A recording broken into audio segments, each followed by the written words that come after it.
नमस्कार दोस्तों, आप सभी का स्वागत है देवेंद्र क्लासेस यूट्यूब चैनल में। उम्मीद है कि आप स्वस्थ और मस्त और पढ़ाई कर रहे होंगे शानदार तरीके से। आज का हमारा टॉपिक है जिस पर हम चर्चा करेंगे वो काफ़ी महत्वपूर्ण होने वाला है। अंत तक वीडियो में बने रहें और वीडियो को एक एक पॉइंट को आप नोट करें, जो कि आने वाले आपके एग्जाम्स में, वनडे एग्जाम्स में कोई भी प्रश्न यहाँ से किसी भी तरीके का प्रश्न पूछा जा सकता है। जितनी भी भर्तियां आने वाली हैं 2024 के लोकसभा चुनाव को ध्यान में रख करके, ठीक है। और ये टॉपिक भी मैं जो पढ़ा रहा हूँ, जो सरकार ने निर्णय लिया है या डिसीजन लिया है, वो भी 2024 के इलेक्शन को ध्यान में रख करके लिया गया है। उसी का आज का टॉपिक है। टॉपिक करंट अफेयर्स है, जैसा कि आपने थंबनेल में, टाइटल में जो शीर्षक है क्लास का, वहां से पता चल गया होगा। तो महिला आरक्षण विधेयक पर बात करेंगे, बिल पर बात करेंगे इस क्लास में, जिसका नाम प्रधानमंत्री जी ने जो दिया है, सरकार के द्वारा जो दिया गया, वो नारी शक्ति वंदन अधिनियम इसका नाम दिया है। मतलब महिलाओं को शक्ति देने के लिए, है ना, महिलाओं को सशक्तिकरण करने के लिए 33% जो आरक्षण की व्यवस्था थी हमारे यहाँ अभी तक, वो पंचायती व्यवस्था में लागू थी। और इसका सरकार ने स्टडी किया, करवाया, माफ कीजिए, अध्ययन करवाया, और उसे देखा गया कि वो सफलतापूर्वक भारत में लागू है और काम कर रहा है विगत कई वर्षों से। तो उसका अध्ययन कराने के बाद सरकार ने सारी चीज़ों को देख करके एक बैठक करती है सरकार, विशेष सत्र बुला करके, और उसमें इस व्यवस्था को या इस अधिनियम को लेकर के आती है, जिसका नाम नारी शक्ति अधिनियम सरकार ने रखा। पहले कैबिनेट में पारित होता है, और कैबिनेट में पारित होने के बाद प्रधानमंत्री जी की अध्यक्षता में कैबिनेट में इसको रखा गया, फिर वहां पे ये पारित होता है, उसके बाद इसे लोकसभा के भीतर रखा गया, संसद के भीतर रखा गया। तो महिलाओं को लोकसभा के चुनावों में और राज्य के अंदर जो विधानसभाओं के चुनाव होते हैं, सरल और सिंपल भाषा में आप समझिए, उनमें 33% या 33% आरक्षण दिया जाएगा महिलाओं को चुनाव लड़ने के लिए। सीधा सीधा आप समझिए कि 33 पदों पर महिलाएं चुनाव लड़ेंगी यदि 100 सीट होती हैं। तो आप इस तरीके से भी आप दूसरे तरीके से समझ सकते हैं, ठीक है। हालांकि पूर्व की कई सरकारों ने भी कोशिश करी है इसी बिल को लाने की या इस तरीके के बिलों को लाने की, लेकिन वो अलग अलग समय पर दोनों सदनों में पास नहीं हो पाए अलग अलग कारणों की वजह से। लेकिन इस बार लोकसभा और राज्यसभा में ये पारित हो गया। तो अंत तक बने रहें, एक एक प्रश्न को आप समझे। इसमें मैं परिसीमन आयोग भी बताऊंगा, जनगणना के विषय में बताऊंगा, क्या रोल है जनगणना का, क्या रोल है परिसीमन आयोग का, कब से ये लागू होगा, 2024 में लागू होगा या आने वाले अगले जो इलेक्शन होंगे 2024+5 2029 का जो अगला लोकसभा होगा वहां पर जाकर के लागू होगा। तो आइए समझते हैं, अंत तक बने रहें, वीडियो को ज्यादा से ज्यादा शेयर करें। तो हेडिंग डाल लीजिएगा आप। मुझे तो बहुत हर्ष का विषय है कि भारत में महिलाओं को ज़्यादा भागीदार, पार्टिसिपेट करने का मौका दिया जा रहा है सरकार के द्वारा। तो कानून का नाम लिख लीजिए, कानून की शक्ल हो जाएगी इसकी राष्ट्रपति जी के हस्ताक्षर होने के बाद, ठीक है, तब ये कानून बन जाएगा। तो नाम है इसका नारी शक्ति वंदन अधिनियम। वर्ष डाल लेना 2023, जो कि काफ़ी चर्चाओं में है, तो आपको पढ़ना चाहिए और सभी को पढ़ना चाहिए, क्योंकि एग्जाम तो सभी को देना है, इसमें पुरुष हो चाहे महिला हो। लेकिन महिलाओं के लिए हर्ष की बात है, ये खुशी की बात है ये, क्योंकि उनको चुनाव लड़ने में अब ज़्यादा पद दिए जाएंगे, है ना। जैसे इस समय संसद में लगभग 78 महिला लोकसभा की सांसद हैं। जब ये व्यवस्था लागू हो जाएगी, ये कानून लागू हो जाएगा, तो लगभग 181 महिला चुन करके जाएंगी। तो बहुत बड़े पैमाने पर महिलाओं को मौका मिलेगा चुनाव लड़ने का, सांसद बनने का और संसद पहुंचने का। तो आइए समझते हैं। तो सबसे पहले हमने एक रिसर्च किया। तो रिसर्च में B.R. अम्बेडकर जी ने अपने भाषण के दौरान एक वक्तव्य, एक स्टेटमेंट बोला था। B.R. अम्बेडकर साहब की लाइन है, बाबा साहब B.R. अम्बेडकर की। तो देखिए, उन्होंने बोला था, कोई भी देश महिलाओं को पीछे छोड़कर आगे नहीं बढ़ सकता है। दोबारा से सुनिए, कोई भी देश महिलाओं को पीछे छोड़ करके आगे नहीं बढ़ सकता है। कहने का मतलब, उत्थान किसी राष्ट्र का नहीं हो सकता है, किसी राष्ट्र की तरक्की नहीं हो सकती है, कोई राष्ट्र विकसित नहीं हो सकता है। आप इन मायनों में देख सकते हो बाबा साहब B.R. अम्बेडकर की इस स्टेटमेंट को। उन्होंने देश की आज़ादी के समय इस वक्तव्य को बोला था कि महिलाओं की भागीदारी बहुत जरूरी है, महिलाओं का पार्टिसिपेशन चुनावों में या आम राजनीति में या आर्थिक तौर पर, सामाजिक तौर पर बहुत और बेहद जरूरी है देश को आगे बढ़ाने के लिए। तो ऐसा किनका मानना था? B.R. अम्बेडकर साहब की ये मैंने लाइन ली है। हालांकि अलग अलग महापुरुषों ने महिलाओं के सशक्तिकरण को लेकर के अलग अलग समय पर, अलग अलग मंचों पर आवाज उठाते रहे और अपनी चर्चा करते रहे, ठीक है। तो ये B.R. अम्बेडकर साहब की लाइन। अब हेडिंग डाल लीजिए, नारी शक्ति वंदन अधिनियम। तो नारियों को क्या दिया गया? शक्ति दी गई है। किसके माध्यम से? इस अधिनियम के माध्यम से। तो ये नाम रखा गया, ऑप्शन में यही मिलने वाला है आपको आगे आने वाले समय में। तो एक एक पॉइंट समझो। तो सबसे पहले पॉइंट नोट करना, संसद का विशेष सत्र बुलाया गया, आपको पता ही है। और किसकी अनुशंसा पर? मंत्रिमंडल की अनुशंसा पर राष्ट्रपति बुलाते हैं। भाई विशेष सत्र को कौन बुलाता है? राष्ट्रपति को पावर है, राष्ट्रपति जी ही बुलाते हैं। किसकी सिफारिश पर बुलाया जाता है? मंत्रिमंडल की सिफारिश पर। ठीक है, पहला पॉइंट तो संवैधानिक प्रावधान तो ये है जो विशेष सत्र बुलाया गया है। हालांकि सेशन का कोई समय नहीं है, लेकिन इस तरीके की संवैधानिक प्रावधान है। यदि सरकार को उचित लगता है कि विशेष सत्र बुलाना है और कोई पास कराना है अधिनियम, तो सरकार बुला सकती है, जैसा कि उदाहरण आपके सामने है। ठीक है, आगे बात करेंगे। संसद का विशेष सत्र कब से? 19 सितंबर 2023 से शुरू होता है और 22 सितंबर 2023 तक चलता है। एक एक पॉइंट मैंने कोशिश करी है अपने छोटे से चैनल पर, छोटी सी जो रिसर्च हो सकती है उसके माध्यम से मैं आपको इसे समझाने की कोशिश कर रहा हूं। ठीक है, तो 19 सितंबर से 22 तक चला है जी। आगे बात करते हैं। नई संसद भवन में 19 सितंबर 2023 को पहली बार बैठक भी हुई। इस पॉइंट को भी नोट कर लेना, ये भी प्रश्न बहुत मोस्ट इंपोर्टेंट है। नई संसद में पहली बार बैठक कब होती है? 19 सितंबर को पहली बार बैठक होती है। इस पॉइंट को नोट कीजिएगा। आगे बात करते हैं लोकसभा। ये सभी पॉइंट वेरी वेरी इंपॉर्टेंट हैं। लोकसभा एवं विधानसभा में दोनों पॉइंट याद रखने भाई साहब आपको। कहाँ कहाँ पे आरक्षण मिलेगा महिलाओं को चुनाव लड़ने का? लोकसभा की तो सांसद बनेंगी और विधानसभा में भी, पूरे देश की जितनी विधानसभा होती है। ठीक है, लोकसभा और विधानसभाओं में महिला आरक्षण से संबंधित 128वां संशोधन विधेयक पेश किया गया। कब? 20 सितंबर को। 20 सितंबर को इसे पेश किया गया। 19 सितंबर को पहली बैठक होती है, स्टार्टिंग होती है, और 20 सितंबर को इसको रखा गया। अब ये भी बहुत मोस्ट इंपोर्टेंट पॉइंट है आपके लिए। दोनों ही प्रश्न पूछे जाते हैं, पूर्व की परीक्षा कभी उठा करके देखोगे तो आपको, है ना। पढ़िए इस तरीके से, किसी भी टॉपिक को, किसी भी सेगमेंट को, किसी भी वीडियो को आप देखिए कि कोई भी प्रश्न आपका छूट ना जाए, और किसी भी पुस्तक को भी आप पढ़ रहे हैं तो ऐसा पढ़िए कि कुछ छूट ना पाए वहां से। ठीक है, तो प्रश्न ये भी पूछा जाएगा कि कौन सा संशोधन विधेयक रखा गया महिला शक्ति वंदन अधिनियम के लिए? तो 128वां संशोधन विधेयक था। कहने का मतलब अभी तक 127 संशोधन विधेयक आ चुके हैं, तो 127 के बाद कौन सा आया? 128वां। ठीक है, 128वां संशोधन विधेयक पेश किया गया 20 तारीख को। कहां पे पेश किया गया? लोकसभा में। ठीक है, जिसके पक्ष में 454 वोट पड़े। कितने मत मिले इसको? 454 सांसदों ने इसके पक्ष में वोट दिया, इसे पारित कराने के पक्ष में, इसे पास कराने के पक्ष में। और विपक्ष में केवल 2 मत दिए होंगे। कुछ कोई सांसद रहे होंगे, पता नहीं उनकी जन्मजात की दुश्मनी होगी या गुस्सा होगी, या वो जाने क्यों नहीं दिए उन्होंने महिलाओं के पक्ष में, है ना। आगे बात करते हैं। अगला पॉइंट राज्यसभा में रखा गया फिर इसे। आप जानते हैं कि संसद में हमारे यहाँ एक व्यवस्था रहती है कि 2/3 बहुमत की आवश्यकता होती है किसी भी विधेयक को पारित करने के लिए। कितने बहुमत की? 2/3 बहुमत की। यह भी प्रश्न आपसे पूछा जा सकता है कि अधिनियम को पारित करने के लिए कितने बहुमत की आवश्यकता होती है? विधेयक को पारित करने के लिए 2/3 बहुमत की आवश्यकता होती है। तो लोकसभा ने 2/3 बहुमत से पारित कर दिया, उससे ज्यादा बहुमत से पारित कर दिया। ठीक है, फिर राज्यसभा में आया, तो राज्यसभा में नारी शक्ति अधिनियम को 215 मत मिले। कितने मत मिले? 215 मत। चूंकि अभी चर्चा में तो इसके वोट भी मैंने लिख दिए हैं। कई बार हो भी सकता है कि करंट में आपसे ये भी पूछ ले कि राज्यसभा में कितना वोट मत मिले थे, लोकसभा में कितने मत मिले थे इस विधेयक को। ठीक है, तो 215 मत कहां पे मिलते हैं? राज्यसभा में। 21 सितंबर 2023 को राज्यसभा से भी ये पारित हो जाता है। और कहां से पारित हो जाता है? लोकसभा से भी। ठीक है, अब पारित हो गया तो इसका काम क्या है? देखो, इस अधिनियम से संसद यानी कि लोकसभा की बात कर रहे हैं आमतौर पर, और राज्य की विधानसभाओं में, ये दोनों पॉइंट तो आपको रट नहीं है इस बिल से संबंधित।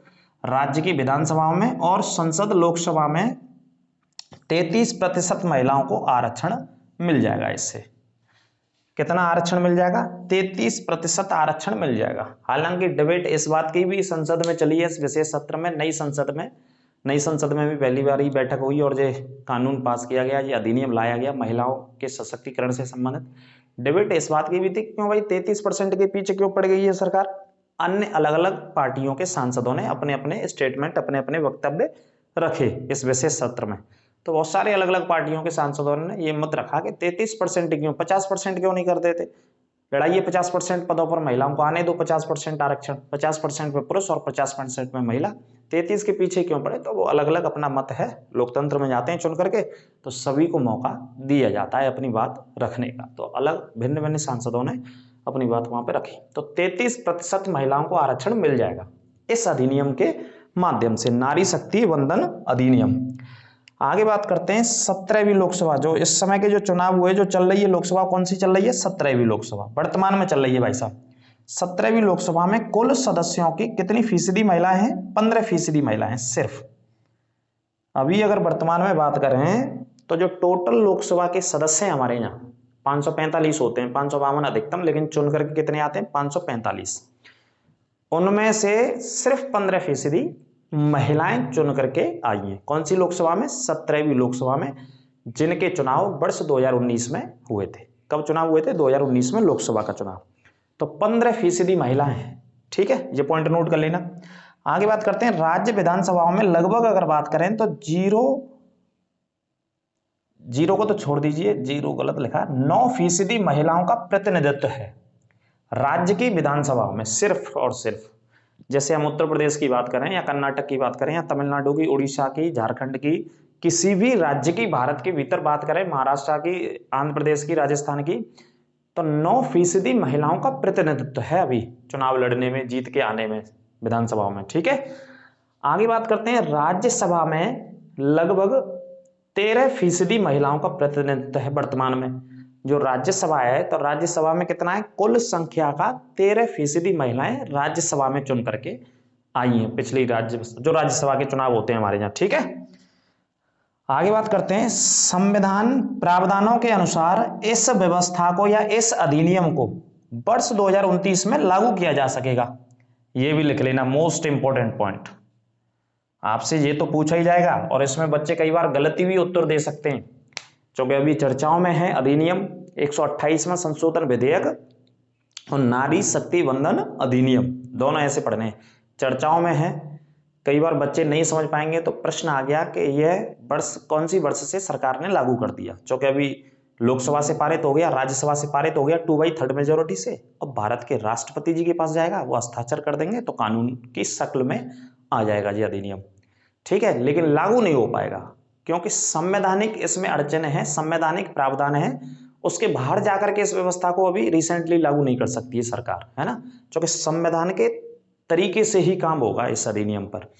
तो लागू 2024 में नहीं होना है, इस चुनाव में नहीं होना है, जो अगली वर्ष चुनाव होगा 2024 का लागू होगा, जो आगे 5 साल बाद कैसे होगा उसे समझो, एक एक पॉइंट लिखो, पूरा विश्लेषण करते हैं आपके साथ, है ना, जो कि संविधान में आपको काम भी आएंगे ये प्रश्न, जब संविधान आप पढ़ोगे तो आगे।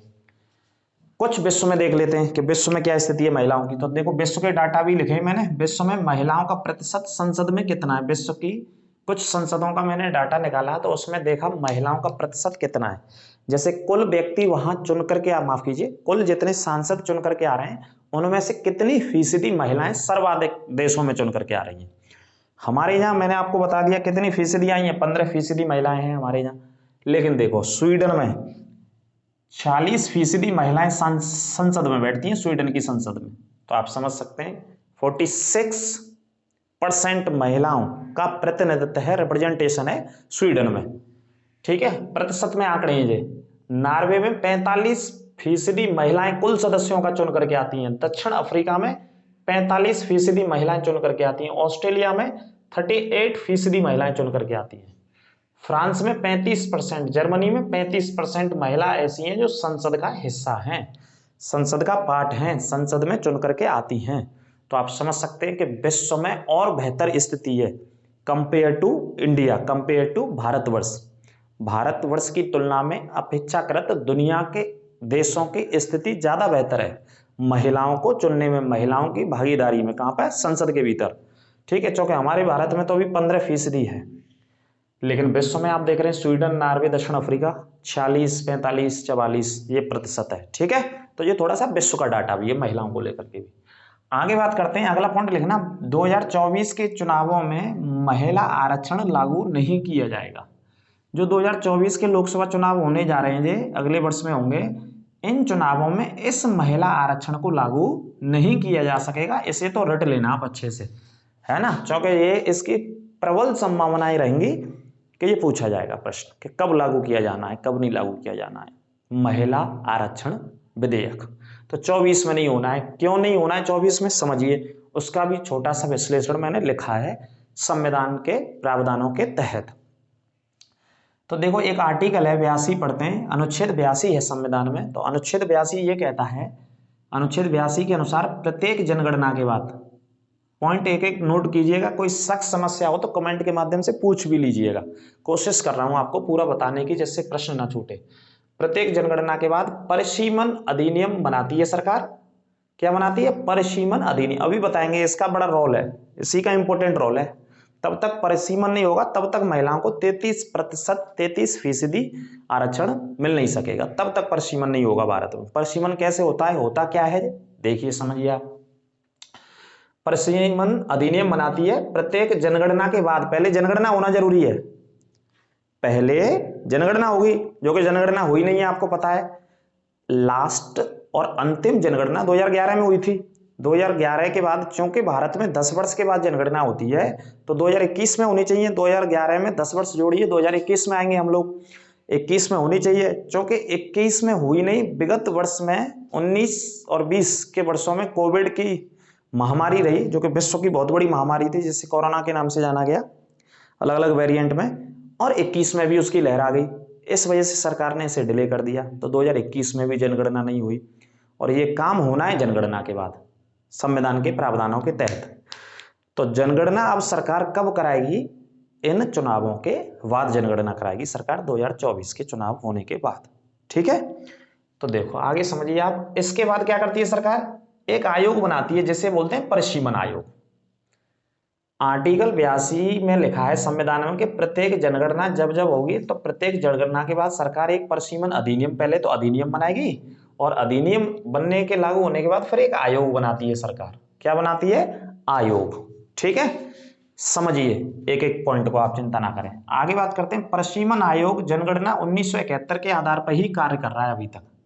ये प्रश्न कई बार पूछा गया है, पुराने बच्चों को बहुतों को पता होगा, बहुतों का रिवीजन हो जाएगा, लेकिन नए बालक जो वीडियो के साथ जुड़े हैं, चैनल के साथ जुड़े हैं, ज्यादा से ज्यादा शेयर करते रहें और उन्हें इसका पता चलेगा, उनका रिवीजन हो जाएगा कि जो हमारे देश में व्यवस्था चल रही है लोकसभा के सांसदों को चुने जाने की या विधानसभाओं के अंदर विधायकों को चुने जाने की, वो कौन सी जनगणना के आधार पर चल रही है अभी तक, है ना।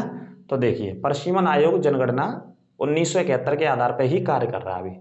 कौन सी जनगणना के आधार पर? 1971 के आधार पर भारत में कार्य कर रहा है, नंबर 1 पॉइंट। दूसरा, परिसीमन आयोग, अब तुम्हारे दिमाग में होगा जी परिसीमन काम क्या करता है, काम पे भी आ रहे हैं, पहले समझो एक एक पॉइंट। परिसीमन आयोग का गठन कौन करता है? भारत के राष्ट्रपति करते हैं इसका गठन। जिस संविधान का इंपॉर्टेंट पॉइंट है, जो कि कई हजारों बार पूछा जा चुका है वनडे एग्जाम्स में, अलग अलग परीक्षाओं में। परिसीमन आयोग का गठन कौन करता है? भारत के राष्ट्रपति जी करते हैं। परिसीमन आयोग चुनाव आयोग के सहयोग से कार्य करता है। परिसीमन आयोग कैसे काम करेगा? चुनाव आयोग के सहयोग से। इसमें बहुत वरिष्ठ अधिकारियों को अपॉइंट किया जाता है। परिसीमन आयोग किसके सहयोग से काम करेगा? जब राष्ट्रपति जी से गठन कर देते हैं तो चुनाव आयोग के सहयोग से काम करता है। ठीक है, आगे देखो।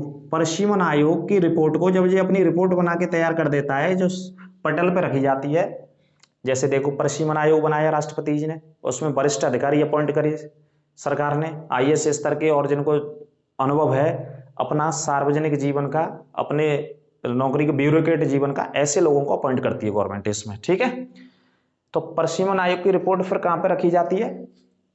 संसद के भीतर रखी जाती है, और संसद के भीतर रखी जाती है तो इस रिपोर्ट को न्यायालय में चुनौती नहीं दी जा सकती, इसमें कोई फेरबदल नहीं हो सकता, फिर इसमें कोई संशोधन नहीं किए जा सकते, ये और रूल है संविधान के भीतर। ठीक है, तो परिसीमन आयोग की रिपोर्ट को न्यायालय में चुनौती नहीं दी जा सकती, इस पॉइंट को भी कंटेस्ट कर लेना। कई बार होते हैं ना, जैसे बहुत सारे कानून बनाए सरकार ने, बहुत सारे रूल्स बनाए सरकार ने, लेकिन उन्हें न्यायालय में चुनौती दी जा सकती है, लेकिन परिसीमन आयोग की रिपोर्ट को न्यायालय में चुनौती, कोर्ट में चुनौती नहीं दी जा सकती है, नोट कर लेना। आगे बात करते हैं कि परिसीमन आयोग करता क्या है, इसे समझो आप। ये इंपॉर्टेंट बात है कि भाई ये आयोग कर क्या रहा है, इसका काम क्या है, किस हिसाब से तय होती है सीमा। तो ये क्या करता है, जैसे भारत की बात करें हम या राज्यों की बात करें, भारत अथवा राज्यों या प्रांतों कि चुनावी क्षेत्रों की सीमा को तय करता है। सरल भाषा में ऐसे समझो, क्या तय करता है? चुनावी क्षेत्रों की सीमा को, कि जो व्यक्ति चुनाव लड़ने वाला होगा, कोई सांसद का चुनाव लड़ रहा होगा, कोई विधायक का चुनाव लड़ रहा होगा, तो उसकी जो सीमा होगी वो कहां तक होगी, भौगोलिक सीमा भी कहां तक होगी, और उस सीमा में कितनी जनसंख्या आएगी उसके मत देने वाली। इस व्यवस्था को, इस बात को, इस कड़ी को परिसीमन आयोग स्थापित करता है भारत में। ये प्रमुख काम है इसका, परिसीमन आयोग का। समझ पाए होंगे आप, नोट भी कर लीजिए। परिसीमन आयोग का काम क्या है? देश या राज्यों का निर्वाचन क्षेत्रों का सीमा तय करना। राज्यों का हो चाहे फिर देश की हो, क्या तय करते हैं ये? निर्वाचन क्षेत्रों की सीमा। निर्वाचन क्षेत्र कैसे बोलते हैं? जहां से चुनाव व्यक्ति लड़ता है, जिसे हम और आप वोट देते हैं। हम और आपका मतलब है जो 18 साल का हो जाएगा वही देगा, वो नहीं देगा जो कक्षा 5 में पढ़ रहा होगा भी। ठीक है, हाँ सही है कि नहीं? तो निर्वाचन क्षेत्रों की सीमा तय करता है। आगे 4 बार भारत में प्रशिमन आयोग का क्या हो चुका? अभी तक गठन किया जा चुका है 4 बार। सिंपल सी बात है, आपको पता है, मैं बता दूं। मैं पहली लाइन आपको कंटस्ट करा चुका हूं कि प्रशिमन आयोग का गठन जनगणना के बाद में ही होता है। इस बात को तो आप याद रखना। तो जब जब जनगणना हुई होगी प्रशिमन आयोग बना होगा। और जनगणना कितने साल बाद होती है? 10 साल बाद होती है भारत में जनगणना। ठीक है, तो देखिए एक 1952 में बना था, क्योंकि 1951 में जनगणना हुई थी भारत की। एक 1962 में बना था, तो 63 में बना था, 62-63 के नाम से जाना गया जे। तो 51 से 10 साल जोड़ लीजिए, 1961 में जनगणना हुई थी भारत की। एक 1973 में बना था, इससे पहले 1971 में जनगणना हुई थी भारत की, तीसरा प्रशिमन। और एक 2002 में था, इससे पहले 2001 में जनगणना रही, लेकिन इसे फ्रीज कर दिया गया। इसकी सिफारिशों को मतलब फ्रीज कर दिया गया, आगे बढ़ा दिया गया, विस्तार कर दिया गया था। तो ये अभी तक 4 बार प्रशिमन आयोग बनाए जा चुके हैं राष्ट्रपति जी के द्वारा। सबसे पहला 1952 में, दूसरा 63 में, चौथा 73 में, पांचवा 2002 में। ठीक है, 4 बार गठन किया जा चुका है। ये आपकी जानकारी के लिए लिख लेना आप। आगे बात कर रहे हैं लोकसभा की सीटों की संख्या। ये प्रश्न कई बार आया है, संविधान का लिख लेना, मोस्ट इंपोर्टेंट। लोकसभा की सीटों की संख्या कब तक, कौन सी वर्ष तक यथावत रहेगी? उसमें कोई बदलाव नहीं होगा, कोई चेंज नहीं होगा। जैसे मैं आपसे प्रश्न करता हूं कि भैया ये बताओ आप, भारत में लोकसभा के सदस्यों की संख्या कितनी है? तो आप उत्तर देंगे साहब 545। अगला मेरा प्रश्न आएगा आपसे कि भारत में लोकसभा के सदस्यों की संख्या कब तक 545 रहनी है, कब तक इसमें फेरबदल नहीं होगा? वो कौन सी वर्ष है उसको मुझे बताइए आप, तो उस वर्ष को आप समझिए। तो सरकार ने एक संशोधन किया था, संशोधन करके 2001 में संशोधन किया था, वर्ष 2001 में 85 में संशोधन किया था। इस संशोधन को करके सरकार ने लोकसभा और अथवा राज्यों की विधानसभा की सीटों को क्या कर दिया? 2026 तक स्थगित कर दिया कि इनमें कोई बदलाव नहीं होगा। जो लोकसभा की 545 है एज इट इज 545 ही रहेंगी 2026 तक, जितने भी चुनाव होंगे इसके भीतर, और विधानसभाओं की भी जहां के तहाँ जैसी रहेंगी। ठीक है, तो प्रश्न आ चुका है लोकसभा की सीटों की संख्या कब तक यथावत रहेगी? तो 2026 तक यथावत रहनी है, 2026 तक कोई बदलाव नहीं होना है। इसके लिए सरकार ने क्या किया? 2001 में 85वां संविधान संशोधन, ये बता रहा हूं मैं, 2002 में प्रशिमन आयोग बना था, 2001 में 85वां संविधान संशोधन करके सरकार ने क्या किया? 2026 तक विस्तार को रोक दिया कि भाई सीटों का विस्तार नहीं होगा। अभी कब तक नहीं होगा? 2026 तक कोई विस्तार नहीं होगा लोकसभा के भीतर, ना राज्यों की विधानसभा के भीतर। 26 तक इन्हीं सीटों पर चुनाव होना है जो 545 है अभी। ठीक है, इनमें कोई परिवर्तन नहीं होना। ये कब कर दिया सरकार ने? 2001 में कर दिया। कौन सा संशोधन? 85वां। अगर मैं थोड़ा सा करेक्ट इनकरेक्ट हूं तो इसे आप चेक कर लीजिएगा, 85वां संशोधन था 2001 में। 85वां संशोधन 2026 तक विस्तार को रोक दिया कि 26 तक भारत की संसदीय व्यवस्था की सीटों में कोई बदलाव नहीं होगा। क्लास को ज्यादा से ज्यादा शेयर करते रहें और लाइक करना ना भूलें। ठीक है, तो इस पॉइंट को आप याद रखिएगा। अब क्या होगा कि सरकार 2024 में जनगणना कराएगी चुनाव के बाद। कब जनगणना होगी? 2024 में जनगणना हो जाएगी, और जनगणना के क्या आ जाएंगे? डाटा, कि कितनी जनसंख्या हमारे देश में वृद्धि हुई है, कितनी जनसंख्या बढ़ चुकी है हमारे देश में, एक संसदीय क्षेत्र में कितनी जनसंख्या की ग्रोथ हो गई है। ठीक है, आमतौर पर एक व्यक्ति के लिए, प्रत्येक व्यक्ति के सांसद के चुनने के लिए 10 लाख के रेशियो के आसपास जनसंख्या रखी गई है हमारे देश में, जो कि आपने कैबिनेट मिशन के चुनावों में, जब संविधान सभा के चुनाव हुए थे, कैबिनेट मिशन आया था, संविधान सभा के चुनाव हुए थे, तब भी प्रति व्यक्ति 10 लाख की जनसंख्या पर चुन करके वहां आया था। तो आमतौर पर इतनी ही लगभग जनसंख्या, सांसद की बात कर रहा हूं मैं, रखी जाती है। ठीक है, तो आप ऐसे समझो कि जो अगली जनगणना, अगला चुनाव 2024 का होना, लोकसभा का चुनाव संपन्न हो जाएगा साहब, उसके बाद जनगणना कराएगी सरकार। जो भी सरकार, ये वर्तमान सरकार रिपीट होते हैं या कोई और सरकार आती है, तो उसके बाद जनगणना होगी। जनगणना के क्या आएंगे? डाटा आएगा पूरे देश में से कि कितनी जनसंख्या बढ़ी है, कितनी महिला बढ़ी, कितने पुरुष बढ़े, है ना, कितने बच्चों ने जन्म लिया भाई इतने सालों में, 10 सालों में, कितनी आयु के बच्चे बढ़े, जैसे 0 से 6 साल तक के बच्चे कितने, या 0 से 5 साल तक के बच्चे कितने, है ना, या 18 से 25 तक की जो आयु है उसमें कितने, या महिलाओं की उम्र कितनी, बहुत सारे डाटा सरकार कलेक्ट करेगी जनगणना के दौरान। ठीक है, तो जनगणना के दौरान पूरा डाटा कलेक्ट करती है। देखो जनगणना में होता क्या है, जब आपके हमारे यहाँ से जनगणना का डाटा जाएगा तो ये भी पूछा जाएगा कि आपके घर में शौचालय है, आपका घर पक्का है, आपके यहाँ सिलेंडर है, आपके यहाँ साइकिल है, आपके यहाँ 2 पहिया की कितनी गाड़ियाँ हैं, 4 व्हीलर कितनी आप सर्व करते हो, है ना, घर पक्का बना है, आपका है, आपके पिताजी का है कि उनके पिताजी का है, ये सारे ऑप्शंस होते हैं जनगणना के फॉर्म में। ठीक है, खेत कितना है आपके पास, भैंस आप कितनी रखते हो, है ना, और आपके क्या क्या जरिया हैं कमाने के, आपके बिजनेस क्या है, व्यापार क्या है, पढ़ाई कहाँ तक आपने करी है, आपके बच्चों ने कहाँ तक करी है, तो सारे ऑप्शंस रहेंगे उसके सामने। तो वो डाटा पूरा का पूरा एक एक व्यक्ति का सरकार के पास जाएगा। तो सरकार को इस हिसाब से पूरे देश के आर्थिक स्थिति के बारे में, सामाजिक स्थिति के बारे में, राजनीतिक स्थिति के बारे में अध्ययन होता है और ज्ञान होता है, अच्छा खासा अध्ययन करती है सरकार। उसी के तर्ज पर सरकार आने वाले वर्षों में योजनाएं भी निकालती है कि कौन से राज्य में गरीबी ज़्यादा है ये भी पता चलेगा, कौन से राज्य में ठीक ठाक लोग जीवन जी रहे हैं, प्रति व्यक्ति आय क्या है लोगों की, शिक्षा का स्तर कहाँ पे पहुंच गया हमारे लोगों का, है ना, जो लिंगानुपात होता है वो कितना हो गया, सेक्स रेशियो जैसे इंग्लिश में बोलते हैं, महिलाओं की संख्या कितनी बढ़ गई, पुरुषों की संख्या कितनी बढ़ गई, गांव से निकल करके लोग शहरों में कितने शिफ्ट हो गए, शहरी आबादी कितनी है वर्तमान में, गांव की आबादी कितनी है वर्तमान में, कितने प्रतिशत ऐसे ग्रामीण हैं जो खेती से संबंधित हैं, प्रत्यक्ष या अप्रत्यक्ष रूप से। तो ये सभी डाटा सरकार के पास जाता है। ठीक है, तो जनगणना का बहुत बड़ा काम होता है, बहुत समय में होगी, जो पूरा सिस्टम सरकार को लगाना पड़ेगा पूरे देश के भीतर। तो 2024 में जनगणना होगी और 24 के 2 साल बाद कौन सी वर्ष आएगी, 2026। तो 2026 में फिर परिसीमन आयोग काम करेगा भाई साहब, क्योंकि सीटों में बदलाव कब तक नहीं होना है, 2026 तक नहीं होना है। तो 2026 में परिसीमन आयोग काम करेगा, फिर अपनी रिपोर्ट संसद में रखेगा, उसके बाद सीटों की संख्या में बढ़ोतरी होगी।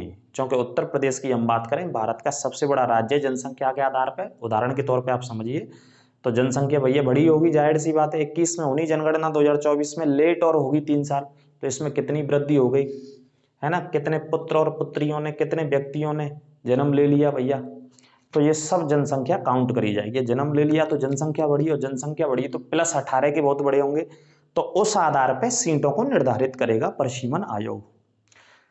तो 80 लोकसभा की सीटें उदाहरण के तौर पर उत्तर प्रदेश में है ही, उदाहरण के तौर पर क्या है, तो लोकसभा की सीटों की बहुत इजाफा होगा, वृद्धि होगी उत्तर प्रदेश के भीतर सीटों में, ये बात आप मान के चलो, पूरे देश में ही होनी है वो तो। जैसा कि आपको पता है कि नई संसद भवन बनी है, और नई संसद भवन में 888 सांसद बैठने की व्यवस्था है, 384 सांसद राज्यसभा में बैठने की व्यवस्था है। तो आप समझ ही रहे होंगे, जनसंख्या बढ़ी है तो सीट तो बढ़नी है, परिसीमन आयोग उसमें अपना काम करेगा। तो यह व्यवस्था है इस आरक्षण की, और आरक्षण के साथ साथ जनगणना और परिसीमन आयोग भी मैंने कोशिश करी है, आपको समझ में आया होगा। ये प्रश्न कहीं से भी कोई भी पूछा जा सकता है आपसे, और संविधान के सभी प्रश्न पूछे जा चुके हैं, इनको नोट कर लीजिएगा। और कुछ 2-3 पॉइंट रह गए। पहली महिला लोकसभा सांसद, आप कमेंट करके बताइएगा भारत में पहली महिला लोकसभा सांसद कौन सी चुन करके गई थी। दूसरा प्रश्न है आपके लिए, पहली महिला राज्यसभा सांसद में कौन चुनी गई थी। इन दोनों प्रश्नों को आप बताइए, ठीक है। और वर्तमान में मैं आपको बताऊं, 78 महिलाएं हैं जो लोकसभा के भीतर हैं, और राज्यसभा में लगभग 23 या 24 महिलाएं हैं वर्तमान में, ठीक है। जब 33% आरक्षण लागू हो जाएगा तो अभी 78 या 82 महिलाएं हैं लगभग, अलग अलग डाटा आ रखा है, ऊपर नीचे 2 एक आध सांसद, तो 82 महिला बता रहे गई। तो इतनी महिलाओं से बढ़कर के कितनी महिलाएं हो जाएंगी 33% आरक्षण के बाद, 181 महिलाएं चुनाव लड़के जीत के आएंगी, 181 महिला चुनाव लड़ करके जीत करके आएंगी भाई साहब, इस कानून को लागू होने के बाद। और ये व्यवस्था कब लागू होनी है, एक पॉइंट में मैंने आपको बता ही दिया है। इस आरक्षण की व्यवस्था को देखो थोड़ा सा और समझ लो, वो क्या मिटाने के लाना, एक सेकंड और आपको बताते हैं, इधर से मैं हटा देता हूं, 2-3 लाइन और इसमें याद रखिएगा आप।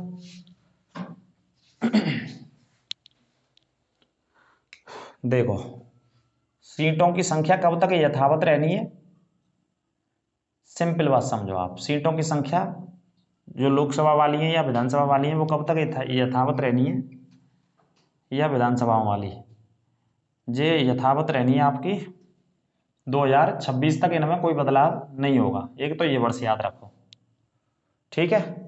अब आगे जो जनगणना होगी जो सरकार कराएगी, सरकार ने अनाउंसमेंट किया है, वो जनगणना कब होगी ये भी याद रखो, 2024 में होनी है जनगणना। फिर परिसीमन आयोग कब काम करेगा अपना, आपसे पूछा जाएगा कि भाई परिसीमन आयोग कब तय करेगा सीमा क्षेत्रों को, चुनाव के क्षेत्रों को, तो परिसीमन आयोग कब काम करेगा 2026 में। ठीक है, तो 2026 में काम करेगा परिसीमन आयोग। तो यहाँ 26 में काम करके क्या बनाएगा, अपनी रिपोर्ट देगा। तो इस परिसीमन आयोग की जो रिपोर्ट होगी वो कहाँ रखी जाएगी, संसद के पटल पर रखी जाएगी, है ना, जिसमें कोई संशोधन नहीं हो सकता, न्यायालय में चुनौती नहीं दी जा सकती इस रिपोर्ट को, परिसीमन आयोग की को। उसके बाद इसे लागू कर दिया जाएगा सरकार के द्वारा। ठीक है, जब लागू कर दिया जाएगा तो 2026 के बाद अगले जो चुनाव आएंगे लोकसभा के, वो कब आएंगे अगले चुनाव, लोकसभा के अगले चुनाव आएंगे 2029 में। तो इस वर्ष में जो 33% जो महिलाओं को आरक्षण है वो यहाँ पे मिलेगा, अगले लोकसभा चुनावों में 2029 में मिलेगा ये, ना कि 2024 में।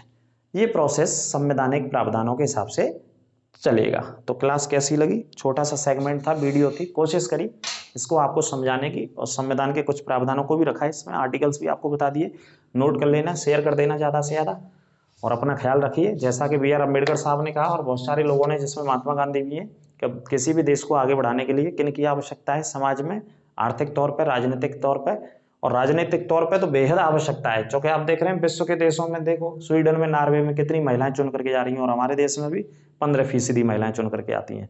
तो किसी भी देश की तरक्की में और उत्थान में महिलाओं की भागीदारी बहुत जरूरी है। तो इन्हीं शब्दों के साथ विराम देते हैं इस क्लास को। कमेंट करके बताइएगा क्लास कैसी लगी, और कोई दिक्कत, कोई शक समस्या आपको लगी तो कमेंट करके आप पूछ सकते हैं, बिल्कुल उसका जवाब आपको दिया जाएगा। और ज़्यादा से ज़्यादा चैनल को शेयर करते रहिए। नमस्कार।